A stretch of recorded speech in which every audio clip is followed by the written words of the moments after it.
ഞാൻ ചോദിക്കുന്നത് വേറൊന്നുമല്ല. എന്തൊക്കെയായാലും ഇവറ്റകൾ അന്യന്മാരല്ലേ? അന്യന്മാരെ കിടപ്പുമുറി കയറ്റി കിടത്തുന്നത് അത്ര ശരിയായിട്ടുള്ള ഏർപ്പാടല്ല.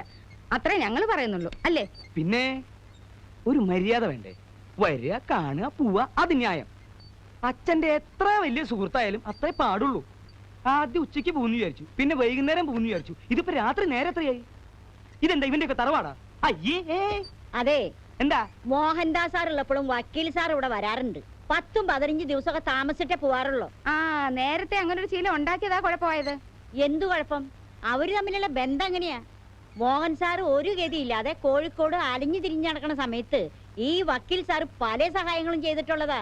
എനിക്ക് ഈ പഴംപുരാണൊന്നും കേക്കണ്ട. കുട്ടികളുടെ അമ്മാവൻ എന്നുള്ള നിലയ്ക്ക് എനിക്ക് ഇതിൽ ഇടപെടാതിരിക്കാൻ പറ്റില്ല. എന്താ പ്രശ്നം? ഇയാള് തന്നെ ഇവിടുത്തെ പ്രശ്നം. അങ്കിൾ, നീ മിണ്ടരുത്.